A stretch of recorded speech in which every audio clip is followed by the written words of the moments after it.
Christmas Day, 1914. The first Doctor stands with his future incarnation on the side of a battlefield, watching the Christmas armistice. He looked up at the 12th Doctor, and the way he looked at the battlefield.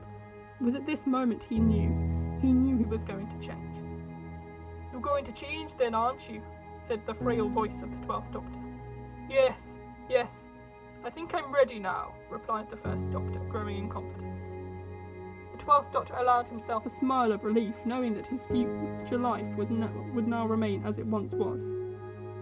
"But I should like to know," the first Doctor paused for a moment. "Are you?" All the 12th Doctor could give him was a sad smile. "You'll find out one day, the long way round." The first Doctor wanted to argue with him and try and persuade him to go on, but the first Doctor grew in acceptance, and his sense of fairness had prevailed. "Whatever you decide, good luck, Doctor," concluded the first Doctor.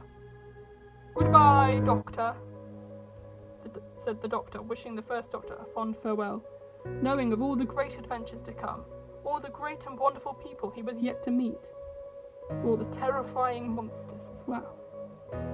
The first Doctor nodded knowingly, and turned and marched off towards the TARDIS without looking back. The first Doctor leaned on the side of a post of the TARDIS, as he put the key in. He had just enough strength to do one last trip. London, 1965. Coal Hill School. Barbara was sat in the staff room. It was looking more and more unlikely that they would get their jobs back. Barbara was scared. She had no idea what the future would hold, but she knew Ian would be by her side no matter what. Together, Barbara and Ian Wright, or Chesterton, they hadn't decided, but they had decided to get married. After all they'd been through together with the Doctor, it only seemed right. Ian came from the headmaster's office next door. "I'm sorry, Barbara, it's looking less and less likely that we'll be able to get our old jobs back," Ian confirmed solemnly. "If only one of us were English teachers, we could write scripts, and stories and books and stuff about our time with the Doctor and disguise it as fiction. I'm sure people would love to hear of the things we've seen," Barbara suggested. In the distance, Barbara could hear a faint warping noise from afar. "What was that?" Barbara inquired. "Why, that sounded like the TARDIS," Ian suggested. They both looked out the window. They couldn't see anything but the children mucking about in the playground. They both turned round to look at the table. And on the table were two scripts, handwritten in the Doctor's handwriting. On the first page it read, "Doctor Who and the Daleks," and a handwritten account by Barbara and Ian Wright Chesterfield.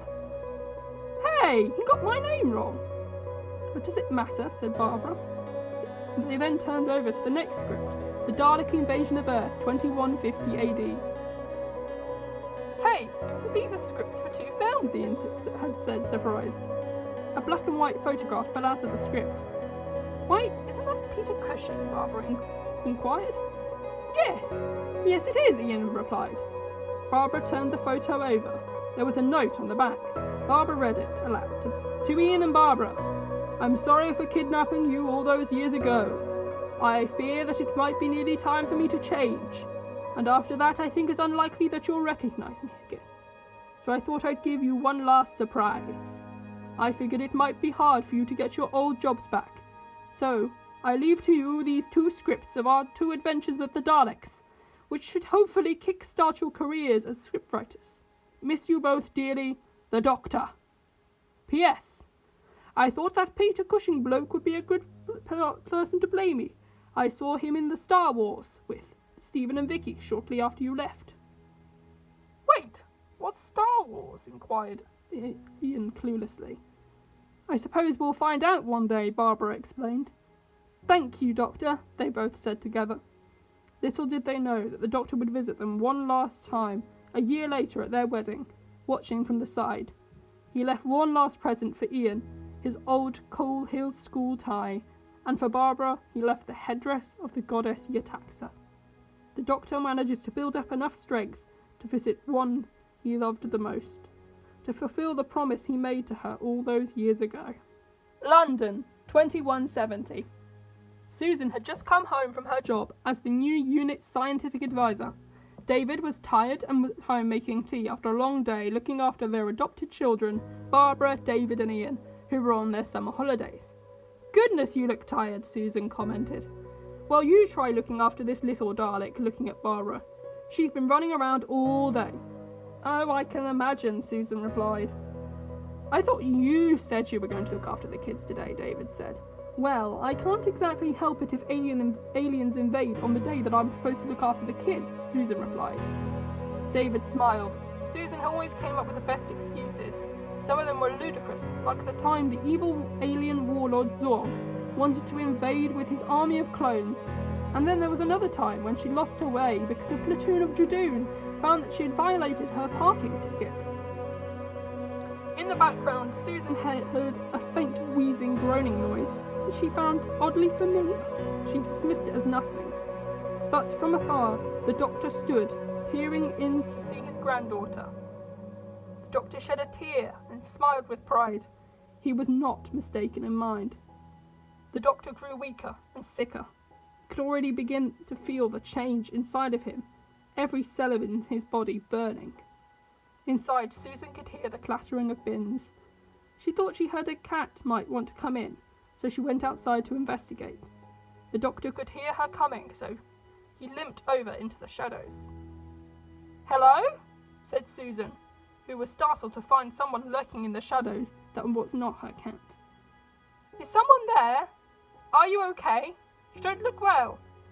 "I am quite all right, my child," replied the doctor weakly. "Grandfather?" she inquired softly. "Is that you?" "I don't want to scare you, my child.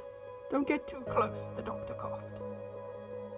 "You could never frighten me, grandfather," Susan said as she leaned in close to the doctor. "It's happening, isn't it?" "Yes, my dear. It's time." "Oh, grandfather," she said with pity. "I'm so scared, Susan. I don't think I can go on." "Grandfather, don't be silly.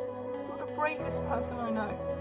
You faced off Daleks, Vord, and even ran away from your own people, which I know I could never have done by myself," Susan said reassuringly. "What if I'm not that person anymore? What if I change and I'm no longer that brave doctor you talk of so admirably?" roared the doctor. "Grandfather, it takes much more than bravery to be a doctor. It takes courage, it takes love, and commitment to good. And grandfather, I don't think anyone could ever take that away from you." Susan looked at the doctor's hand.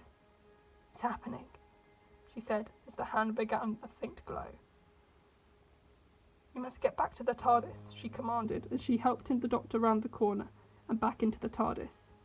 Before the doctor left, he gave Susan one last thing, her own sonic screwdriver.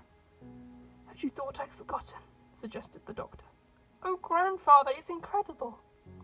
Susan responded, smiling to hide the tears brewing in her eyes. She knew what happened next she could never be part of. "Happy birthday, my dear," the doctor said sorrowfully. A year, a tear, every year, rolled slowly down Susan's cheek. "Don't cry, my dear," said the doctor as he reached in to wipe away the tear. "We'll all be over soon." The door swung open. It was David looking for Susan. "Susan, are you okay?" By this point the doctor had gone and the TARDIS was dematerializing, making the familiar groaning noise that would echo across the universe for years to come. In the TARDIS, the doctor managed to get back to Snowcape Base just as Ben and Polly arrived. The doctor gave one last thought to his other companions: Vicky, Stephen, Dodo, Sarah, Katrina, and finally Ben and Polly. The doctor used the last of his strength to open the doors and let in Ben and Polly. Was this it, he thought, as he stumbled to the ground? Before he left, he thought of the silly old junkyard where this whole adventure began, and then he realised it's far from being all over.